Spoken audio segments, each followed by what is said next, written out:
I was gonna say we was talking about how like I said, people are just really don't listen to the advice that was like given to them, and like I would say I'm telling people to listen to the foreign veterans that we have a lot of information, but like I said, people still want to do their own thing, still want to people want to take the cheap way out and everything, but we're just telling you, save your money and everything. But as me personally, like I said, I'm not putting people down, not shitting on people's ideas, but I'm just giving you my years of experience. I've been doing this since '07, '08, and I've made the same mistakes that a lot of people have made. So I'm just trying to avoid the heartache for a lot of people, because you're going to waste a lot of money if you don't get this advice ahead of time. I mean, I agree. I mean, the simple fact of, if you're going to put in some money into a project, you don't want to, just spend your little pocket change on something that you're going to trust your life to at, a highway speed, or even if it's just a legal bike, 20 mile an hour on a piece of crap that's going to fall apart. Like, you don't want to, chance your own life at something like that. So, or a pack of, I've seen people that ask me all the time on messages. They say, hey, can I just take 4 12-volt batteries and just put them in a row, and just will the motor run off that? And I just tell them, yeah. I mean, I don't try to get into it too far, and because I've tried that before, and just say, if the same people want to go and strap 100 pounds of car batteries to that motor controller and run it, hey, let them do it. Because they'll ask you a question in 3 months or so and say, hey man, I plugged that in, and I don't know, my batteries just wouldn't charge after a couple of days.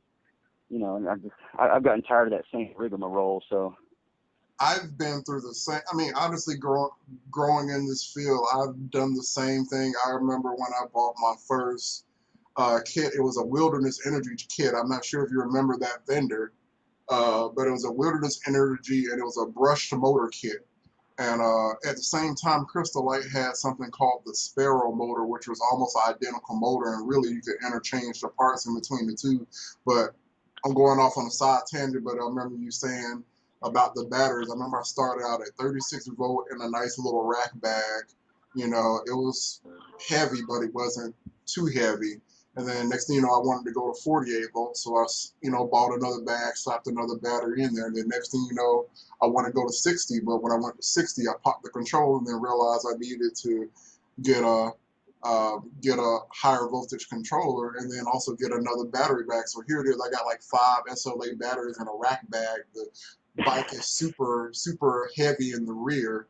You prop it up against something, or the kickstand would just like give out and everything. So like I've been down that road where once you get that e-bike fever, you tend to just keep going with it. It's like a habit. It's like being on meth or something. You gotta get your next fix somehow. just got to get another battery on it. And you're talking about the little small Razor batteries. You're not talking about a full size car battery at 5. Oh, not a car right? battery, like the little 12 amp hour batteries, the 10. Okay, yeah, like a lawnmower looking battery, like a Yeah, Ford lawnmower looking. Okay, that's cool. been through like a lot of different chemistries. I've been through, like I said, the SLA batteries. I've been through the Prius modules, the little Prius nickel metal hydride modules. I've used Bosch fat packs, they use Sony cells, but it was a lithium chemistry. I've used the cheap Tenergy sub C cells that used to be in like $5 or $10 sticks of 12 volts and 4 or 5 amp hours or something like that, made out of little C cell batteries. I've had a ping battery. I've been through so many batteries, so it's like I feel like I've made all the mistakes, but also made those mistakes trying to be cheap. Right, exactly. And then you got to think of this, the fire hazard that you were creating that you probably didn't even realize if you weren't monitoring a lot of the the cell's characteristic or the cell's temperature. Hell no, I mean, those batteries will flash just like any other thing. And I remember like at least coming up in the wiring aspect, the connectors and the wiring. I was using like spade terminals on like 40 something amp controllers, and I've done that. I got to admit to that. so Yeah. And you know what'll do that too? I didn't know. I don't know if you know this, but if you use any type of connectors like that, and you're using any type of cycle analyst to monitor your voltage, it will give you a weird reading where it'll actually bounce back and forth constantly between the voltage reading because it's getting like it's got like a voltage spike or something in there where it's not getting its complete contact. Yeah. And I mean, it took me forever to figure out what was going on with one of my motors about a year or so ago, and I was like, what's going on with this? And I realized it was just some regular old 20 amp auto fuse butt connectors. When they say 20 amp, they mean 20 amp, the little yellow ones. I'm sure half the people listening to this have their motor strapped with them, and they're only good for 20 amps. So like, if you're going to use those, they need to be on one of those low power 500 watt. And I don't even still recommend them for that. But I mean, if you're in a pinch and you're just using, some low wattage systems or whatever, it's okay.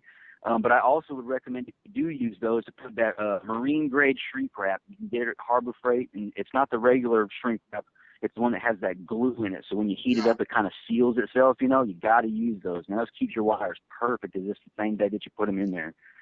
And man, those connectors, man, they will give you a bad reading on that psychoanalyst and have you thinking something's wrong with your system when really it's just some bad resistance in a connection.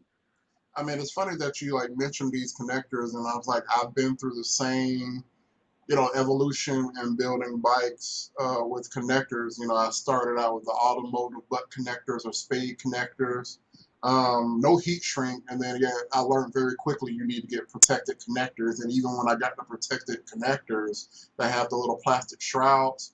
Right. They used to melt to where I couldn't pull them apart because the plastic had fused and melt. But also, especially when people get into this hobby, they will be quick to go to the automotive store and get that PVC coated wire. You can get 12 gauge or 10 gauge PVC coated wire, and what tends to happen, even at low amps, is especially if the wires are next to each other or you got them in a nice, I remember going to the point of, I had evolved to Anderson's, but I caught myself going and doing the extra mile by heat shrinking the wires and heat shrink over the entire length. But the thing was, I was pulling too many amps. So those wires being in that heat shrink being next to each other, that caused a huge short for me because the insulation eventually melted because it's only rated for, is it like 80C or something? Is rather low. And what the thing is, it doesn't melt, it becomes tacky, and then eventually. I know what you're talking about. And then it'll get hard actually, and it'll get solid. When you go to pull it apart, it'll just break off. Yeah, that too. But the main thing that I started noticing, it will start when they're in close proximity to each other. You end up getting that you can have two separate wires, but if you pushed it hard, it'll end up being like lamp cord, and they'll fuse together, and so you'll have like a Twizzler pulling peel type thing. Okay. Where the wires will melt together, and you have to pull them apart. And when you pull them apart, of course, it probably ripped the insulation off the wires and stuff. And so at that point, I realized I either used this wire at its rating, which is like maybe 20 amps or something like that, or go up to silicone wire. And so once I went to silicone wire, I never looked back. Now, there's one wire that I did experiment with. It's called Polar Wire.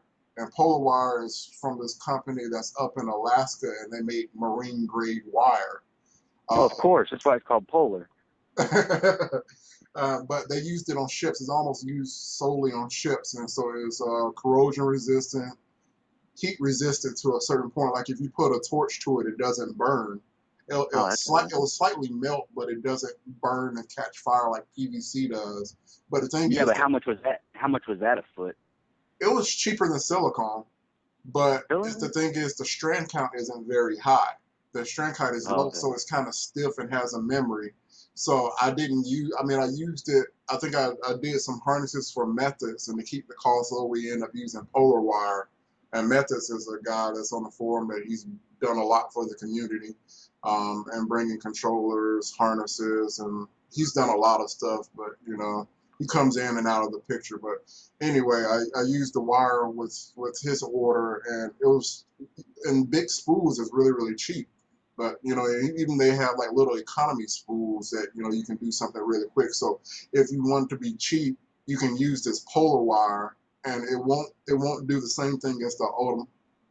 It won't have those disadvantages like the automotive wire that you get from AutoZone or Advanced Auto Parts or Walmart or whatever. It doesn't have those disadvantages. It's stiffer. It doesn't catch fire. It doesn't melt together, fuse together. It's just a nice alternative if you can't afford silicone. But you know, the thing is, we have Hobby King now, and if you're willing to wait on it, you know, even with the two warehouses that we have in the USA now, Hobby King is a good alternative for wires and connectors now. So we have no excuses. But the thing is, when you get that e-bike fever, you almost like we're willing to do anything and settle for less. You know, like I said, that means going down to your automotive store, getting inadequate connector just to get rolling. And when I say get rolling, you're rolling out at like 12 o'clock midnight doing a test run up and down the streets with the street lights on, you know. Yeah, I get that. Like I said, I've been through that phase, but like I said, as I've grown over the years, I've just learned to just wait for the connectors, wait for the appropriate stuff, and do it right the first time or make time to do it over. Because you're going to have to do it over at some point in time if you're just trying to rush through something and be cheap about it. Hey, and remember this: doing it over is the best way to learn how to do it. So I had to do that today, man. Yeah, man, I had to. Off subject. I was lacing a wheel last night, and I didn't do it right, so I had to take half the damn thing back apart just so I could lace it right. And even like say, if you don't do it right, man, it's just you know, you have to start your whole project back over again. You're spending $10,000 or $10. Still, it's your time is with you know, the part that people miss out on. You know, regardless of the dollar amount, your time that you put into the project. You know, and if you put in shit time, you're gonna get a shit project. So I mean, even now, I want to at least go back through my bike and clean up a lot of the wiring and stuff like that. I mean, you can get it to a point where it looks good, but you know, like if you're a true tinkerer and you know you're truly into the e-bikes, you can always one up yourself, you know, and so. But it's still, you eventually get to the point where you just look at your masterpiece that you built, and it's like there's really nothing else more that I could, you know, really do to it. But you know, like I said, when you evolve to that level where you've done it right the first time, then there's no need to tinker. There's no need for that unnecessary downtime. And when you get to the point where I wouldn't say you know so much and you're cocky and you're smelling yourself, you know, like you know, it's like this past Friday. I tackled a project and put a pass sensor on my bike. I mean, I posted it on Endless Facebook that I put a pass sensor on my Muxus build, and it seems counterintuitive. You got this fast bike, but you want pass. I mean, it goes 45 miles per hour. Where does a pass sensor have any business doing on a 45 mile per hour bike? My thing is, I do like to pedal sometimes, and the thing with that motor is it cogs a lot. It's like when you pedal that motor, it's like pedaling through like molasses or something. There's a drag on it. So I wanted the pass system that if I wanted to pedal at low speeds, the pass would just give me enough assist to overcome that drag. right, yeah, I totally know what you're talking about. And then you sort of feels like you feel like you're superhuman. But when you have the confidence to tackle a project, I mean, like one of the things about, you know, being there so many years, you accumulate so many tools and stuff. So instead of you having to go to the bike shop and have to go buy parts and stuff like that, you have all the tools available to you. So I already have my crank pullers and, you know, the appropriate Allen wrenches and stuff to, you know, pull my cranks off. And then, you know, I got like the little pass ring, the plastic pass ring didn't fit. So I drembled it out a little bit to where it fit over my cranks. And when I say I got lucky to putting that on, there was barely enough clearance for everything. But anyway, when you have that confidence to attack something, and it's not like this little simple thing, this little sensor, if you were earlier on in your e-bike life walk, this thing will whoop your ass for like 3 to 5 days, probably, you know, if you didn't know what you were doing or whatever. But right. when you can tackle a project and get it knocked out in 1 to 2 hours from disassembly to assembly to even troubleshooting, because that thing was whooping my ass when it came to, you know, getting it set up. I can't stand those things. I won't mess with a PAS sensor. I got a couple of them that just sit in the box collecting dust. I might as well paint them bronze.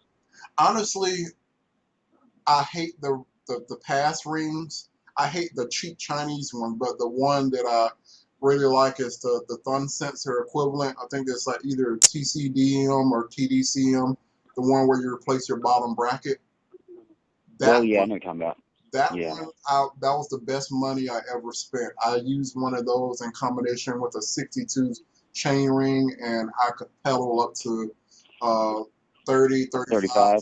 yeah, Yeah. miles an hour, and it felt natural, you know. And it was like people looking at you, and you're pedaling. Like it looks like you're really working out. That's all. Yeah, it's not, you're not clown pedaling. You have plenty of pressure on the pedals to where Right. you it makes it feel like you're putting some type of effort in, but it felt natural. And you know, you could roll the pedals back. Like the thing with the cheaper pass signals, like you have the 3-wire and the 4-wire. The 3-wire, whether you rotate the pedals forward or backwards, it'll still trigger the controller. The 4-wire, it senses the reverse pedal strokes. So it doesn't activate when you pedal backwards, but when you pedal forward, it activates. And then you have like the torque sensing bottom brackets where it has the built-in pass sensor. Is basically I think it's actually a 5. It's a 5-wire system, because so it senses the pulses, it senses the reverse strokes, and then it also has a strain gauge built in where it senses how hard you're pressing on the pedals.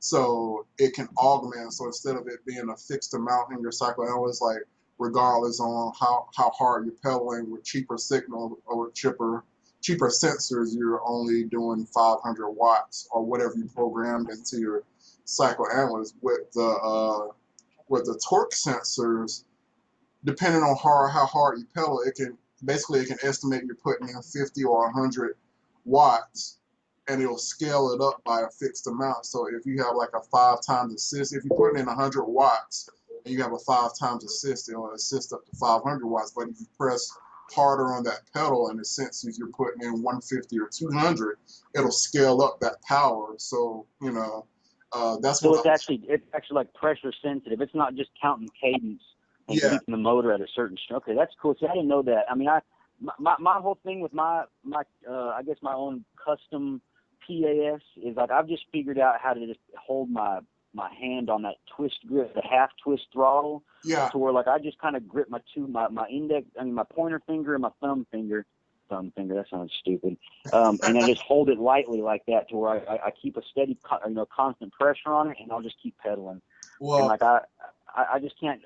That whole sensor part of it, like to me, it seems like it limits the bike when you use it in any type of controller system, unless you use a 3-speed switch. And that's another thing I don't use. Like mine's just usually programmed to as fast as a motor can handle something, sometimes a little bit more, just for a little bit of extra oomph, and then I tune it down with the cycle analyst.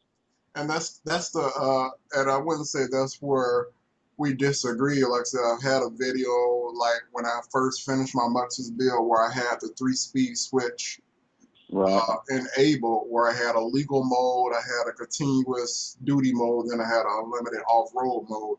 Now with the pass system, like on an earlier bike, I had a golden motor build with the pass with that bottom bracket pass sensor, and so I had a 3-speed, like before, like this current bike is made to limit speed and power, but my previous bike, the 3-speed switch was controlling the levels of pass. So I had 5 times assist, 10 times assist, and 15 times assist. But since I had that large chain ring, it just felt natural. If I wanted to actually get the bike up to 30 miles an hour, I would go into the max assist, and it'll help me pedal the bike up to 30 miles an hour, and it still felt natural.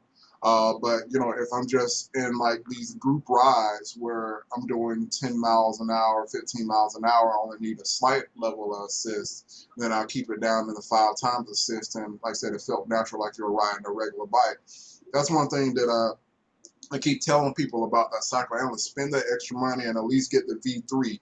You might not use all the features, but it opens up a lot of things down the road for extra accessories to be integrated that you didn't think you could really integrate. I mean, it just like, you know, everything from the temperature sensor with the thermal throttling. Like I said, that saved me in the past 2 years. It saved me from burning up 2 or 3 motors. And like I said, I push That's what I need. I need those for sure. I mean, but it's I would honestly get the motors with the temp sensors already built in. And like I said, I was lucky I didn't have to do the dirty work. I mean, I know how to put them in, but I didn't have to do the dirty work on this Mux's motor, so it actually, helped me out. I put one in the Magic Pi, and you would think the Magic Pi is a slouch of a motor. It's No, I've heard that's a badass motor. Like you can overvolt it to like 120 volts, I think. yeah, Neptronics, or we know as Dave or David Silverman. He went up that high. He put it in. He got one of those cast aluminum Magic Pies and like the 16-inch wheels and put it on 120 volts, and that thing was like a rocket. And Yeah. but the thing is again, like you remember, it's not recorded, but in the conversation we had a few minutes prior to this, that you get the right motor combinations to controller combinations, and at the right voltage, you can get away with a lot of things on certain motors that you wouldn't be able to otherwise. Right. But the Magic Pi is technically a 2,000 watt continuous motor, and that's really, it will get you into the high 30s. So it can take a lot of power off the line. Like most of these motors can take a lot of power off the line. But the key is at top speed is the motor reaching its unloaded top speed. So Yeah. if that motor did like 42 miles an hour unloaded at 66 volts, um, but I'm doing 38, 39, that's an efficient setup. That means you're getting pretty close to your unloaded speed. And of course, after a certain speed, that motor just really can't gain any more speed. So that's why I say at 38 miles an hour Right. at 42 top speed is doing the It's all in the best thing. turn count, like if you got, like you're saying, if you got a really high turn count and like if they put a really small wheel on it, I mean you could slam 4K through that controller into that motor. You know what I'm saying? Like it wouldn't hurt it a bit if you had a really fast wind on it to where it could get out of that electricity fast enough. Well, I mean, you kind of got it flip there for a second. Normally, with a higher turn count motor, the motor is slower. But the thing that's what I'm saying. But you got more torque with it. So if you I was gonna say, isn't a faster motor like if I got a high speed motor and I got it set at 48 volts and I slam 2,000 watts through it, a higher turn count motor will take off the line quicker, but it's not going to be at a higher top speed. And the higher speed motors in the past, that higher torque motor, but the higher torque motor is going to get rid of that high amperage load quicker. exactly. And right. Okay. So it's like the high, and like I said, I know especially like Justin is, if he was listening to this, he would be just like, see, you got those misconceptions again, but there's really no simple way to explain these motors. You have speed motors and you have torque motors. On torque motors, they can take a lot of power off the line, but like you said, they're getting rid of that power very quickly because their power band tapers off very quickly, and right, real quick. They reach their no load speed very quickly. But on a on a low turn fast wind motor, they can have equivalent performance, but it takes a lot more power. And the thing is, even though they go through the RPM curve, and actually now here's the kicker. You think these torque motors are more torqueier, but actually the speed motor overall has a higher torque. Right. So, but if they got the higher turn count motors have a high revolution rate down low, though. That's what gets them off the line quick. Yeah. So I mean, the speed motors, they have lower resistance in the windings, so that means a lot more current flows through them. But the thing with the speed motors, typically, if you had common sense, you would use a lower voltage with a speed winding motor. But some people still chase that speed, and no matter what it takes, they'll have a bad combination. Because if you have a speed wind motor, most of these motors are made for like 48 volts. But people are putting 66, 72, 100 volts on some of these speed wind motors. And here's the explanation on why this is bad is like, as we made the point with the high torque motors, with the high speed motors, they get up to their top speed and they're still pulling pretty much 100% amps, you know. Oh yeah. Oh, I can. Yeah, I can attest. In fact, I can give you an example of that right now. Two identical products. For my 3540 motor, well, not identical, but just Crystalite motors. The 3540, which was a high speed, high torque, that mid wind, that one would go with the same amount of voltage as a Crown, a whole another 11 miles an hour faster. But Yeah. that's on the Crown motor that's wound as a torque motor, the high torque. Well, it's the mid torque, the 4085. But that Crown motor takes off, I mean, straight from the line, way torquier from, 0 to say about 29 to maybe 30 mile an hour. But once you get up to that 30, when you're riding the other, high torque, high speed motor, you can zoom past that Crown motor within, a split second after that second stage that motor kind of kicks in. Yeah. It takes the same amount of power, and you can be looking down at that monitor, and I mean, it's just hitting 6,000. I mean, I got mine set for about, I think 60 amps. I'm running the one right now, and it's, even at high speeds, because of the resistance of the wind, after 40 mile an hour, people don't realize, like, you can't go any faster than 40 without a lot of battery power. Unless you got some kind of super low velomobile with aerodynamics and blah, blah, this and that, and a bunch of human power, like your wind resistance is your worst enemy after about 38, 40 mile an hour. And go ahead.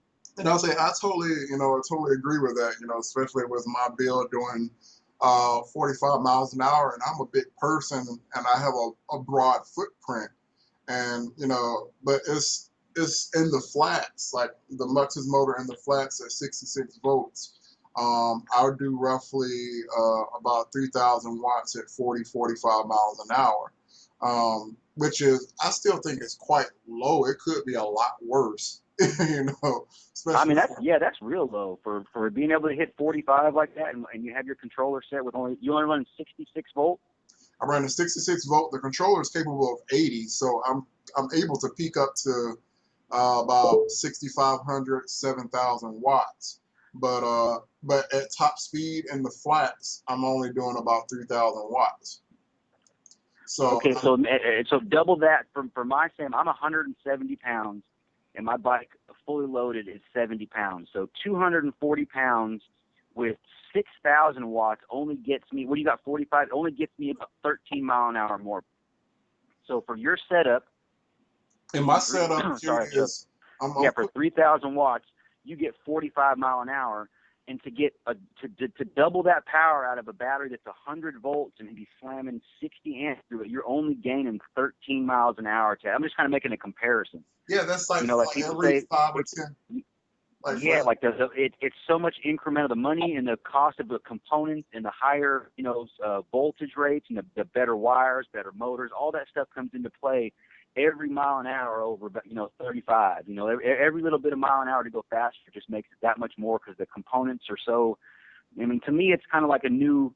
I don't mind the stuff that comes from overseas. All of them come from overseas, but I like it when somebody takes them and, kind of does their own little tweak to them, or I really wish a lot of the other companies would start venting their motors or maybe have it an option, not be to where you have to have somebody custom do it for you, I mean, I believe one thing that at least we have Baron Hoffman, that's like kind of like the USA retailer for the Mux's motors. One thing that I like about the motors, like we finally have a 45 millimeter watt stator, 3,000 watt continuous motor. Of course, we have the Crown and all of that, but the Mux's still has a little bit of an edge over the Crown overall.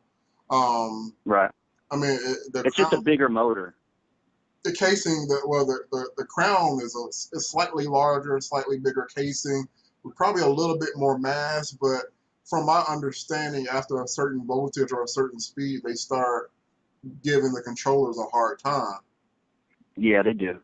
So so having something reliable like the Mux's motor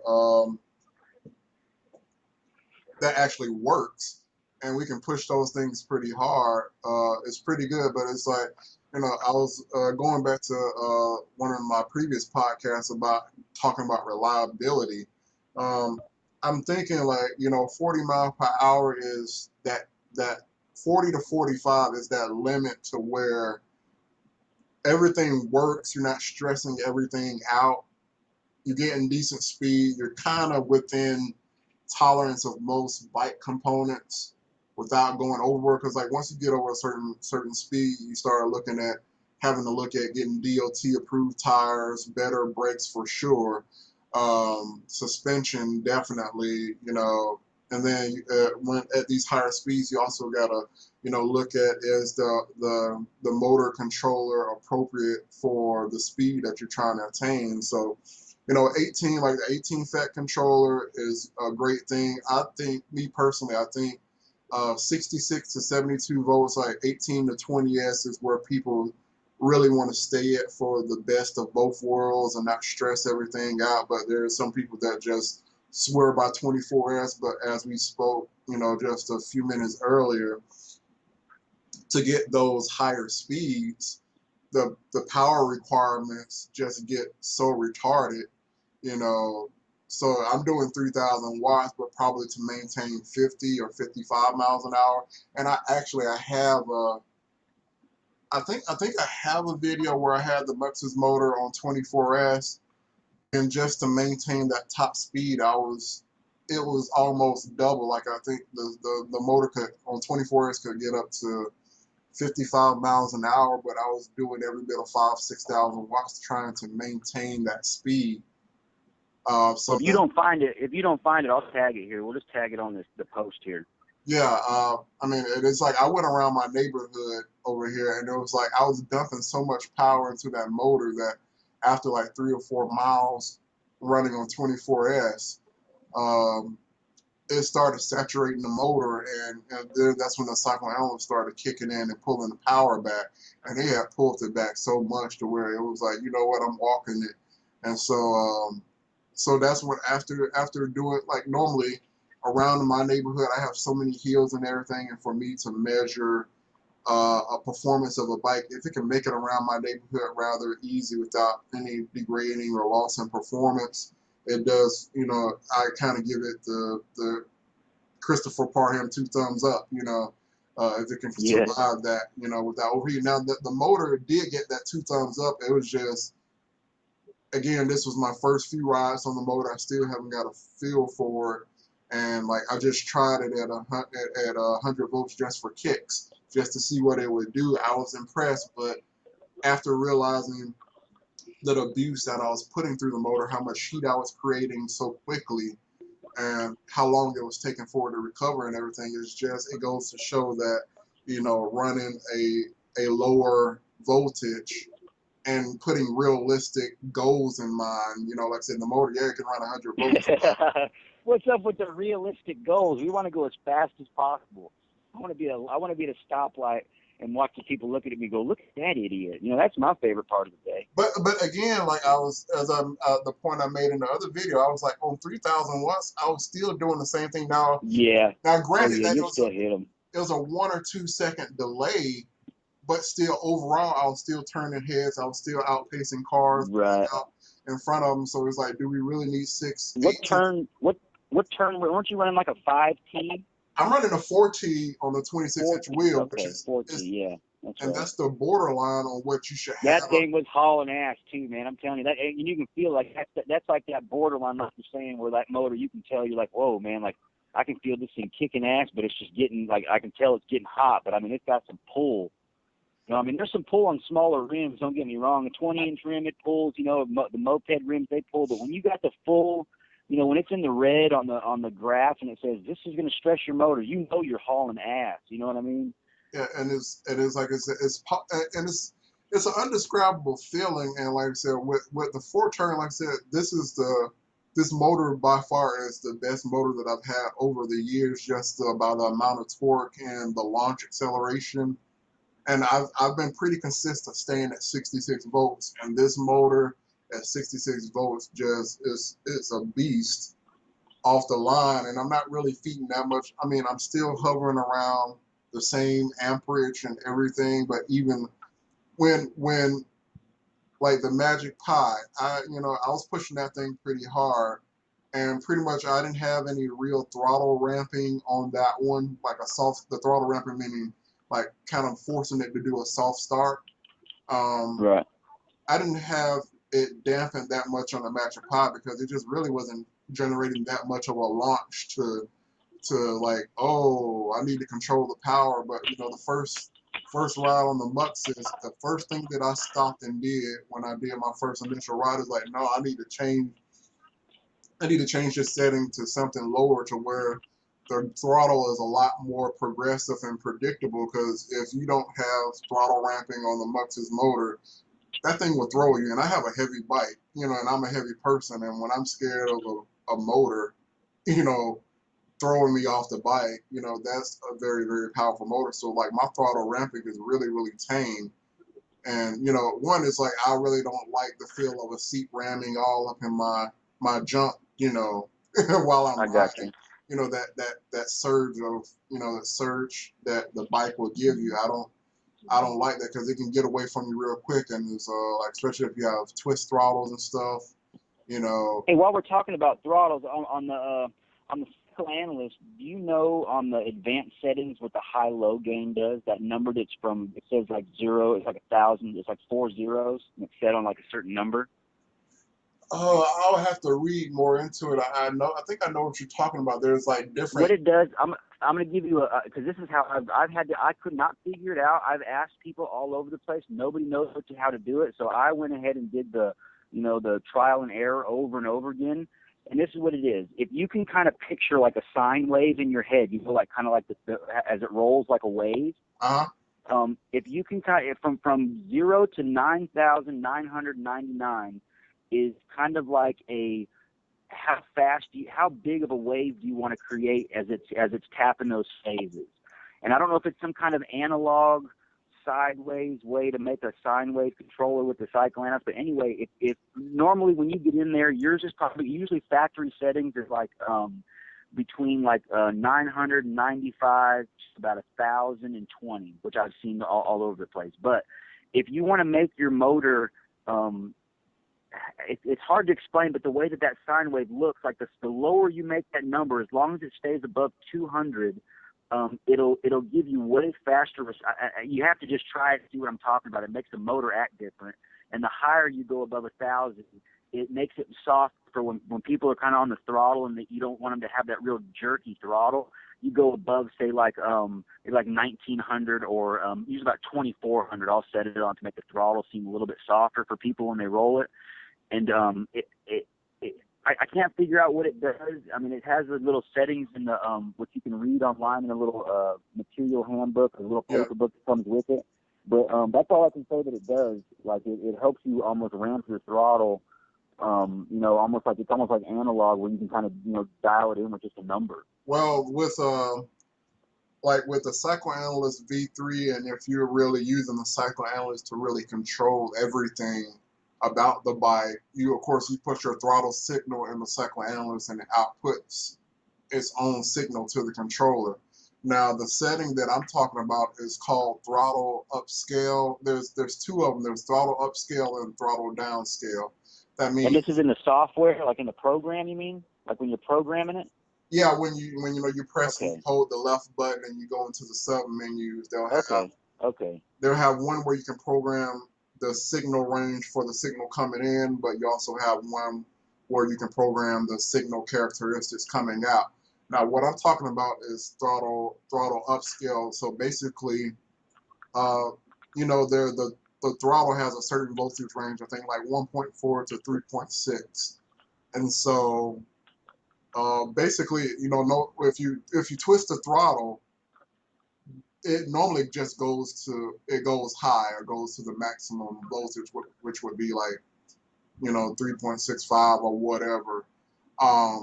If you did it instantly, and so of course the throttle ramping, it slows that down. So what it does is it sends a signal to the controller so many volts per second. So you can put it at 99 volts a second, meaning as soon as you twist it, it's just gonna go up instantly, or you can have it progressively go up. I have mine set around to probably like maybe 0.2 or 0.3 volts a second. So it will take a few seconds for it to ramp up to the full voltage. So instead of it being instantaneous, like if you didn't have the psychoanalyst in play, instead of it being instantaneous and bucking you off, it increases that voltage at a predictable level. So over the course of 5 seconds, it's going up by 0.2, 0.3 volts up to the maximum voltage. And this isn't available on the 2.3 version I got. This is just a 3.0 like you're talking about, right? I know exactly what you're. Okay, I know what you're talking about, the insta gain and everything. Now that I finally clicked in on the 2.3, yeah, you have to like basically that controls overshoot and the delay.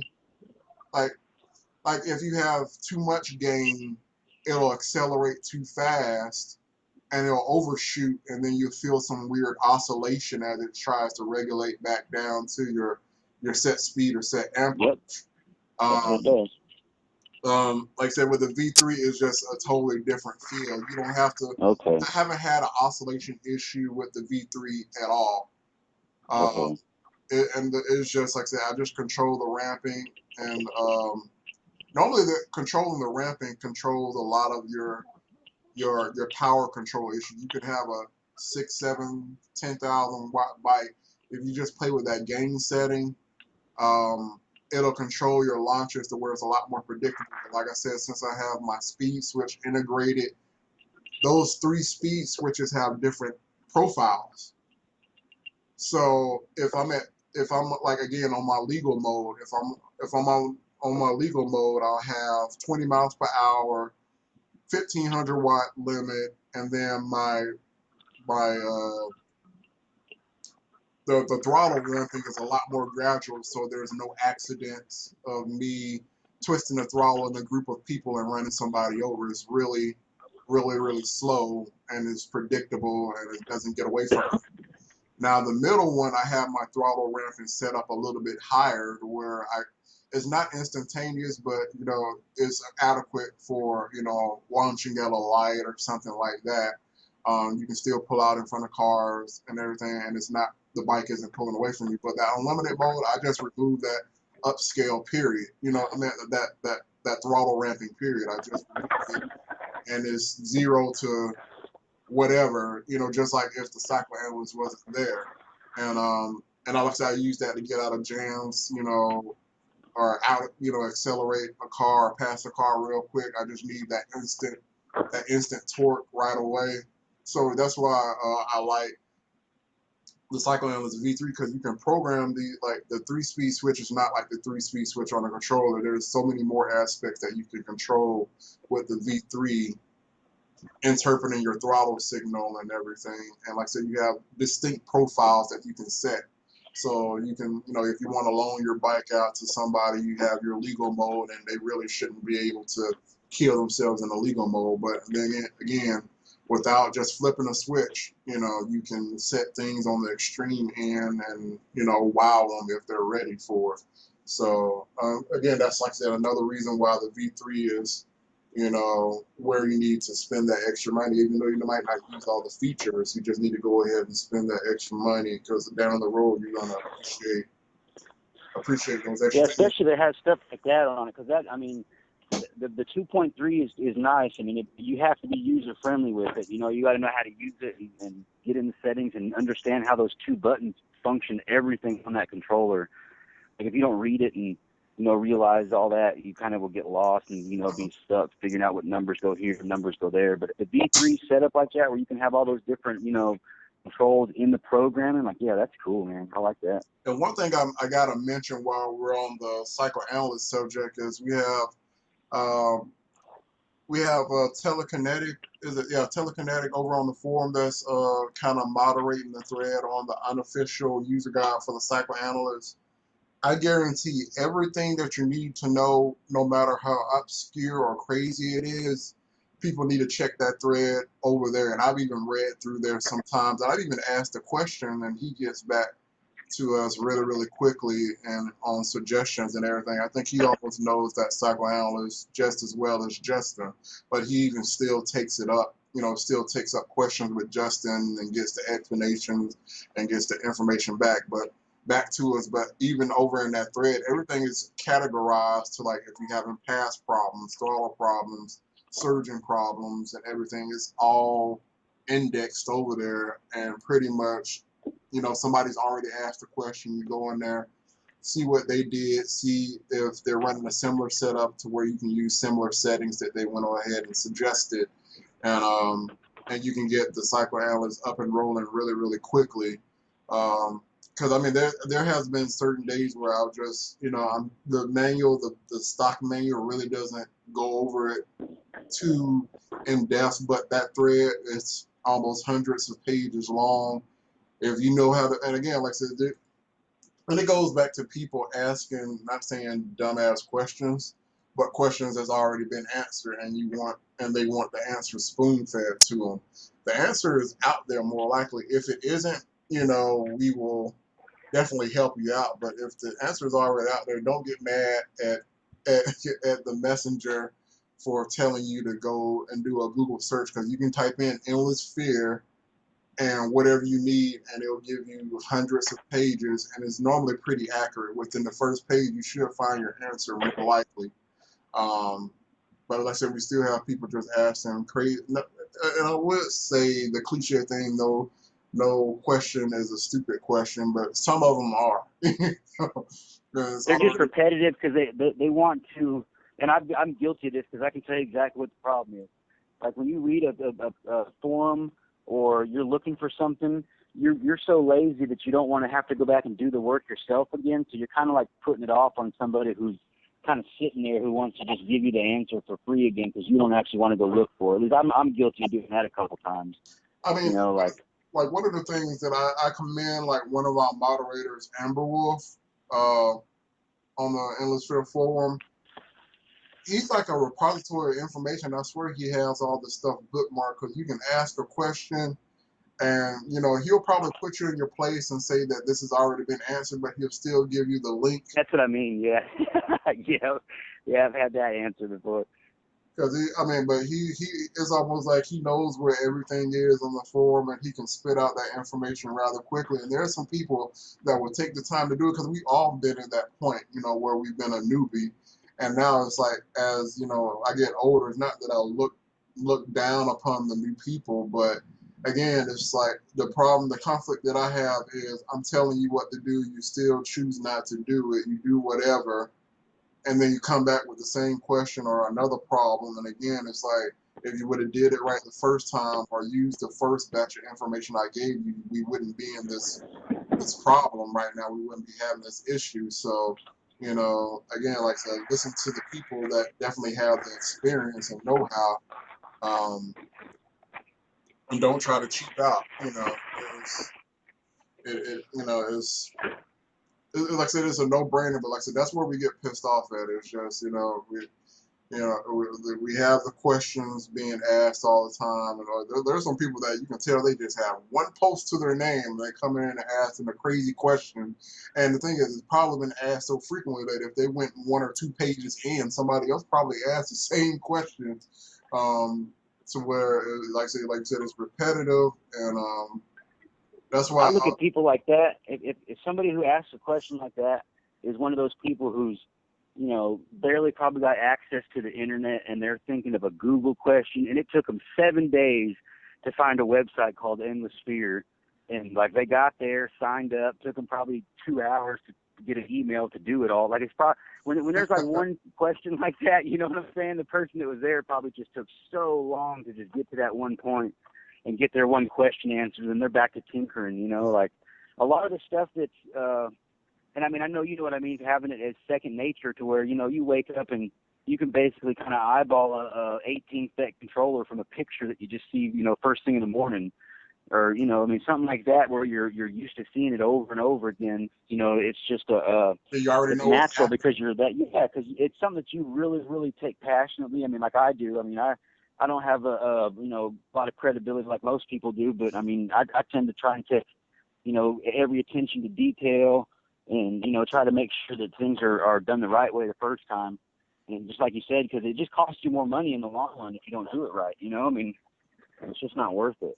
It's funny that you mentioned that recently, Like especially somebody that's been around the block a few times, anything that can go wrong, I probably experienced most of the major things that go wrong. And so you hear people, like I hate people that don't give you a straight story. So, Right. you hear like, oh, such and such isn't happening, this would happen, blah, blah, blah, blah, but they left out like a few key details, or you've been a block around the block so much that I know exactly what happened. I'm just waiting for you to admit it. you know, like some people, like, I thought I could, wire my throttle to my battery or whatever. And Yeah, that's so funny. Hey, okay, I'll tell you what though. I got and this is really off subject, but this would be some good material. I'll send you a picture of it too. I got a $8 kids power wheel that had the store when you see them like on the sidewalk or at a garage sale or whatever. So it's 12 volts, and it had two motors in it, one running one forward and one running backwards. So my brain just said that I could put them in series and put 24 volts through them. And there's just no power pedal switch, no nothing, just handlebars and a battery plug. And you just plug it in and it goes. But I mean, you can, a grown person can ride it. Right but on. it was funny that like I said, we mentioned, like I said, folks have these issues, and like, um, the veterans know exactly what happened, but the person's not willing to divulge that extra information, which could either help us to give you an instantaneous answer, or figure out if we need to chase down a rabbit hole to come at another conclusion. And so I had a customer approach me about something that happened recently, and they were having an issue where they bought a power supply from me and they had a funny smell or whatever. Oh yeah, I remember that. Are you? I mean, I saw your post about it. Like funny smell or whatever, and I'm like, me working on these things for 2 or 3 years, I've only had this smell occur when I was first started, and basically what happens is, if you have a 24-volt power supply, and for whatever reason you only want to run 12 volts and you only plug one in, um, that 12-volt power supply will work and it will push power through the power supply that's off, because the second power supply will still conduct electric. It's like a diode. It will still Oh conduct. yeah, right. That makes sense. But those MOSFETs inside will get super, super hot, and so you'll get that burnt electric smell because there's no airflow to keep them cool or whatever. And so, like, Okay. I'm already knowing what's happening. I'm like, I know exactly what you did, and I'm dropping subtle hints in if they'll take the bait, but they're standing firm on, on what happened. I'm Got like, it. there's no freaking possible way, and I'm sitting here like I'm almost sacrificing stuff just to see if these units can fail in some other spectacular way, and I was only able to get the smell through this one scenario. So, like I said, when people, come to us about something happening, sometimes those details, and what happened or what you did or what you wired up, and that, no, it can be an embarrassing, but like I said, I've been there. I'm not ashamed of what, I've done in my past, because I learned from it, and like I said, I can tell people, all right, yeah, it may be shot, it may be blown. This is what you have to do. Don't do it again. But if you just having us beat around the bush because you're just, you might get heckled. But I mean, being on the forum, you learn to get a tough skin. If you can't handle the forum environment, and deal with some criticism, or just deal with, if you can't deal with the truth, You don't need to be on there. yeah, you don't need to be on there. But one of the things I love about at least the Facebook group is, like I said, we're straight shooters. We tell it like it is. Of course, we have a few pansies that, I'm sorry I hurt their feelings, or I didn't talk to them in a nice manner. I still have much love for a lot of these people, but you're just you'll have to deal with that tough love. We all on the same Right. page when it comes to dealing with these e-bikes and everything. We want to help each other out. I mean, I'm seeing amazing projects, especially with you and your business. I mean, Appreciate it. for that attention to detail, especially with like the color schemes and everything on those bikes. I mean, that takes time and dedication and actually love to get those bikes to look as nice as they do. So, But you do it one time, it stays cost effective, it looks nice, and you have a decent product, and you don't have to be doing it, like you said, 2 or 3 times and spending money. And that's one of the things that, especially when it comes to these bikes, after you do it enough, it becomes second nature. You know what to do, you know what to avoid, you know what to continue doing and everything. So I can see at least your business venture with, is it Cool Bikes? Yeah, yep, that's my .com. I'll tell you what it basically is. I'm trying to just make like like an e-bike hub. Like I'm gonna have links to everybody that has a business where they sell stuff. Like I don't want to hold any product. I just want to be able to be a link. You know what I'm saying? Yeah. To where people can, if they're looking for motors or they're looking for controllers or they need, lipo chargers or they need this or that, like they can find it in a link that will be on that page. And I pay for all that under my own, that's not, it's funded all privately by me. Yeah. It's not going to be people can say, hey, can we advertise on your page? It's going to be just basically like how it has it like that. It's just personal, custom. And I'll build, if somebody wants me to build them a custom bike, I will. I don't sell any of the ones that I have. They're just for, just to look at and have ideas for stuff that you could, visualize for yourself. Because, I've found that that's the best thing to, have for people is kind of like when you tell them that you can build them an e-bike, it's one thing, but when you can have something that's a demo that you can show them, you know how that is. When you can get them on it and get them riding it, it gives them a whole lot better, visualization and a feel for it. And they're already sold by the time they're coming back. They got to smile like they're 5 years old again. So. And to be honest with you on a lot of things, especially when it comes to the legality of selling bikes. Did you watch that video of was it Electric Bike Review, where they went up to Justin and looked at his shop? I'm not sure. It just happened. It came out maybe a week or two ago, where he went up to Vancouver, where the shop is, and toured Grin Technology. And one of the things that Justin said is, I like to sell the kits and components and stuff, and we typically don't sell too many bikes. That's not his business model, but he will point you in the right direction or sell you the parts to where you can do whatever it is that you want. If you want to run 48 volts, be legal, that's fine. If you want to run 72 volts, we give you that option, but you're assembling it, so it relieves us of all, legality. Liability. Yeah, liability. Right. And so. Well, what I do is I sign a release of liability.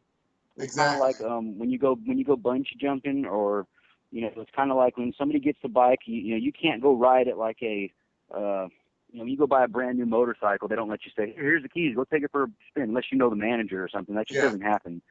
And so what I usually do is if somebody wants to build one, I let them ride mine and get the feel for them, so that way if something happens to mine, it's my liability. Yeah. If they fall down or whatever, we'll just take care of that if it progresses. But when the bike gets decided on what the scheme's going to be and what they're going to build and how it's going to look, all the components get purchased. Everything gets assembled, and there's going to be a release of liability with both parties on there, where it's notarized, and both parties have a copy of it. And no, I didn't. Let me see. I almost believe in building bikes, or have a legal bike in mind. You can overspec all the components, but build it legal in mind to where it rolls out of your shop and is 100% legal. But if they just so happen to have this key or whatever, it's still you have the waivers, but first and foremost, I would like to make something legal that is 100% legal, and that's why I like the speed switches coming to mind, I just use it to the psychoanalyst, if you can just if you can set the amperage to where it's close to what the limit is, and just set the speed limit to it. Yeah, you can. And it'll ramp it a little bit, but that's just, even though you sell it legal, they have the option to be able to turn it up. But I want to have a release of liability to where when they do turn it up, you can't come get me still. Kind of like a double saving you. Do you have any preferences for e-bike kits or components or anything? Especially for fat bikes. I'm getting ready to buy a 36 volt 500 watt off of eBay, one of them little $175 ones, Uh-huh. And I was always telling myself I'd never buy one of those, but I'm thinking about doing one and kind of just, changing all the phase wires out and just, changing all the sensor wires out and just making it to where it's, maybe a little bit more, more able to handle some more aggressive voltage. So, I mean, but I don't know if that's even a question. I mean, that's just kind of what I'm getting I ready mean, to like, do do a you have little like bit. a vendor, like with all the vendors that are out there now, do you have a specific preference on vendors or controllers? Of course, HPC, like they're my favorite people, all because they're just in Cali, and that's where I grew up at, you know. So, and we got a really good relationship. So, I mean, anytime I need something from them, they usually hook me up pretty good. Yeah, I'm And pretty hard on you about that too. oh, I know. Yeah, that's why I just plugged them like that for you. So, but honestly, that Nexus motor is awesome. The Pro motor, I mean, it speaks for itself. I really like the kit that Brent's doing for the well, I guess it's Brent and Eric doing that kit from Lunacycles where they're doing the fat bike, and then Kane Motorsports where they're doing the fat bike kit for like $700 or whatever. That's cool. Yeah. I mean, it just basically, I remember 2 years ago when it was like, this was a really big, like, pay-to-play sport where you had to spend a lot of money to have something that was comparable to a Saunders style, but having a really good amount of power to it. Yeah. And now you can kind of spend, you know, $2,000 or $3,000 and have a, you know, $7,000, $8,000, $9,000, $10,000 bike for, you know, a couple grand now because the components are getting cheaper, and people are realizing that, you know, the batteries don't need to be so expensive, and when we can, you know, have a lot of people over here making them, and you know, I just think that the market's just changing. That's a good thing for everybody in general. I mean, the market is changing, and we're real, and like I said, motors and technology are getting better. Because I mean, I remember Crystalite used to be the game changer for pretty much all the motors that were on the market, and they had some kits that I still, you know, wish they would bring back. I'm still a fan of the 5300 series just because it was quiet, it had a lot of mass to it, and it was almost bulletproof. You didn't even really have to vent those things. They just had so much mass. They were bulletproof, but they got away from that. And then it's sort of like, it seems like it's a roller coaster. And you had cheap entry level stuff, then quality came in, and then they figure out how to make that quality stuff cheaper. And that kind of suffered a little bit, especially with Crystal Light and the broken axles and all of that, and through their little rut. And then they kind of came up in quality and came with, you know, the Crown and like the 5400 series, and you know, then they try to hit the entry level market with some of like the some of the smaller hub motors, but it just seems like there's a roller coaster ride. There's some people that's been really steady with their quality, but there's other people that's been game changers and everything, and then you have vendors that just, you know, they pop up out of nowhere and they just have solid, you know, solid products. And I believe, like I said, Muxus is one of those companies that just came to the market, and they're not 100% perfect. You know, it's been brought to my attention by like Dr. Bass that he ended up getting some motors that kind of have slightly bad quality, but overall, you know, the bang for your buck, we have vendors like Muxus and Non-Continence is still a nice motor. You know, the 9C variants, you know, they have different flavors and windings and all of that for entry level to mid power stuff, but it just seems like everybody's going towards these high power build and heavier builds. And like I said, I'm a fan of that because, like I said, you know, you can get 48 volts on these uh, 3,000 watt Muxus motor. You don't have to use all of that power is available, but definitely down the road, if you want to upgrade, that motor is almost future proof and pretty much bulletproof. So, I mean, and you know, the same thing comes with the controllers and everything. You know, we used to have one vendor for controllers, and now we have 5, 6 vendors for controllers. We're lucky to have Lin. Some people speak good of Lin, some people speak bad of Lin. Even when Lin was in his earlier days, when I was still popping controllers, you know, I'll send it back to him, he'll repair it or whatever, I'll pop it again. But, you know, it's a learning experience. And now, you know, I pretty much have my order form already filled out. He knows what I want, and he knows that I've grown in the past and know what I'm doing now. So it's, you know, dealing with me is a lot easier than it was back in the day, because I know he was just shaking his head back in the day. But, you know, but anyway, we have Kelly controllers now. We have Sabotage controllers. We have the Adapto controllers. I mean, we just come a long way when it comes to these technologies, and they're worth it. And I believe, you know, they will get better and they will get cheaper, or or at least some of the legacy stuff that's still tried and true will become cheaper to where everybody can get on the same page and have such bulletproof bills to where we can all be on the same level of quality and everything. But like I said, this Right. That's what it's about. Is equality, and in the long run, and when the day's all done, it's all about getting people on bikes and out of cars and saving at least that little bit of gas that they have to spend on something. Even if gas is cheap right now, like the big rebound is yet to come. You know what I'm saying? oh, yeah, it's definitely going to bounce back. And I really didn't think it was going to go this low. But off subject again, but like for it to go this low, people should be worried about it's going to go high, man, this next time. So I just, I think it's important to get off the fossil fuels, and this is just a good way to market it to where if big companies see more and more people riding electric vehicles, the people that are around that go to those meetings and say, what are people doing? They're everyday people that we see driving down the street in the same street lanes as us sitting at lights. So, when they go to their work and they go and have their little meeting and they say, yeah, people are, they're riding these electric bikes. Well, hell, that stuff turns into trends, I mean, that's just how it is, man.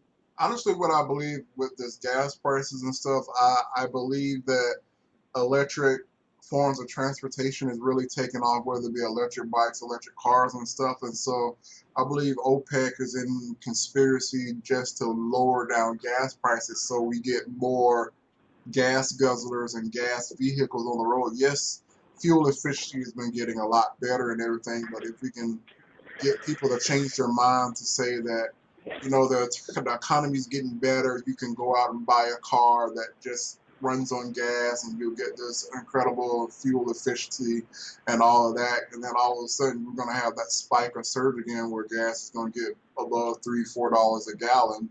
And now we stuck with these cars, whether they're gas guzzlers or they're fuel efficient. But then you're going to see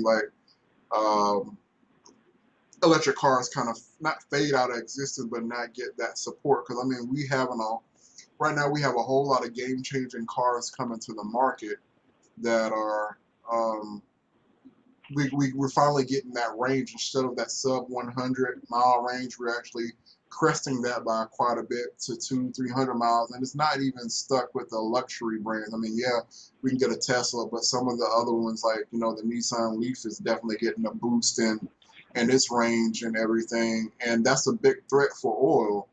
So if we can keep people, well, oil's threat to big hopes. There's no threat to oil. Oil's just being nice right now, like you said. The big companies are sanctioning stuff overseas, and they're dropping gas prices. They force us to have to spend a lot of money.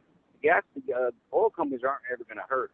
They're just taking a break right now and just giving us a break at it. It's sort of like they're always going to make a profit, pretty much. So, but like I said, they're going to get us in that false sense of security where we get overly dependent on it again, and then they're going to raise the prices again. So it's like a tug of war between electric and gas. Gas will always, reign supreme. I don't think we'll ever get away from that, but I think we should definitely be shifting more to off the grid solutions.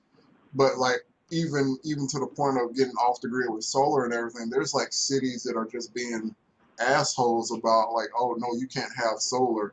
I mean, it could be a prime solar state. No, you can't have solar on your house or this, that, and the other. I'm like, so I mean, we want to be renewable energy and energy dependent and not have to rely on fossil fuels, but legislation is just setting us back into the 1900s where we can't do anything. And I mean, I've known several people put full installations in their house just to be forced to remove them due to legislation.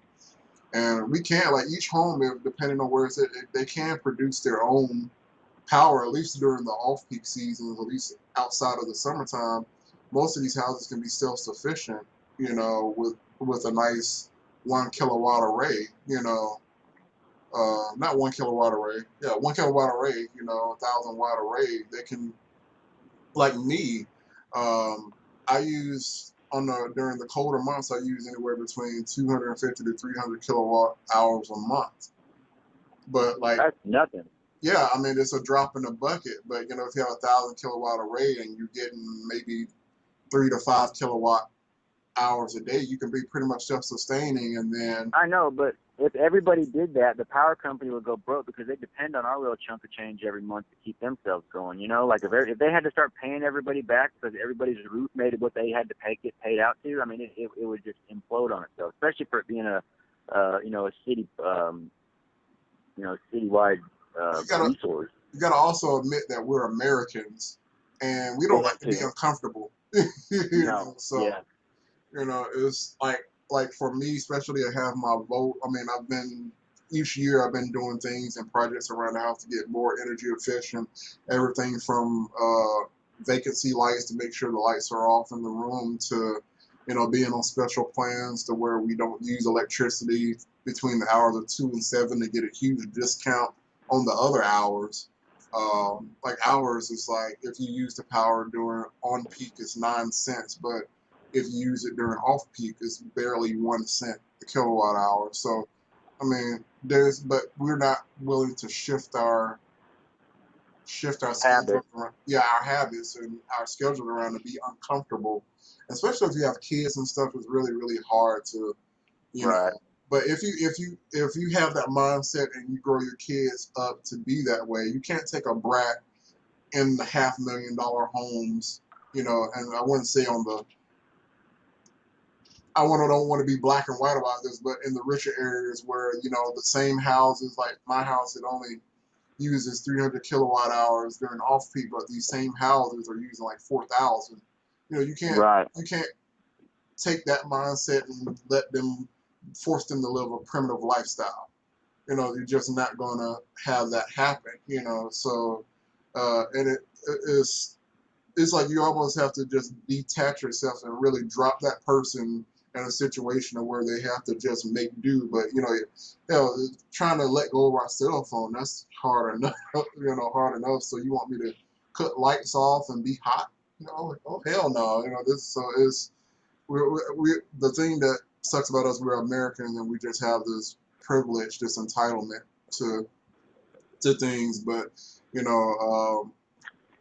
like even for me, like I said, I at least I like the decision I made in getting my vote. Yes, I had a car that had decent range and decent mileage, but getting the vote and just knowing that I'm spending like 15, 20 cents to get 40 miles range and I can handle most of my errands in that time frame. And if I want to even take things a step further, I can put a 2,000 watt inverter in my car and power my house for like a day or two on just the battery alone. And even let's say a natural disaster happens and I have a full tank of gas, I can extend that out a week.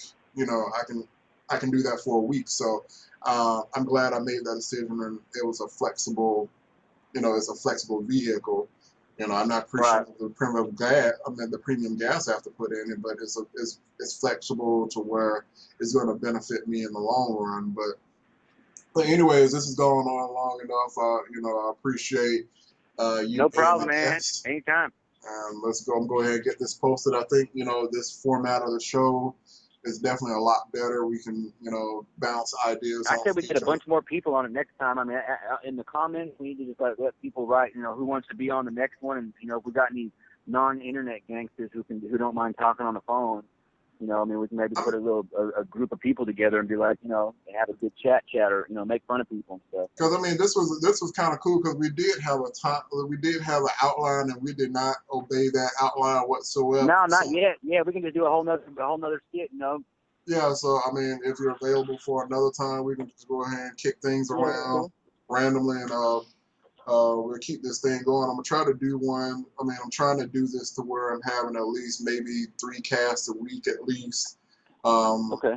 I know that that maybe an hour of time is valuable to a lot of people, and this, like I said, this isn't a podcast anymore. It's screw the 20, 30 minutes, but we covered a lot of information in this hour and 15 minutes. So I mean, well, I just jumbled a bunch of bullshit, but you did a lot of covering stuff. But but I'm going to go ahead and let you go, and we'll definitely talk a little bit later. I'm excited to get this online and see the reaction that we get. It was, man. I had a good time. I appreciate you, man. I'll hot you later on. All right, take it easy, man. All right, man. You too. Bye.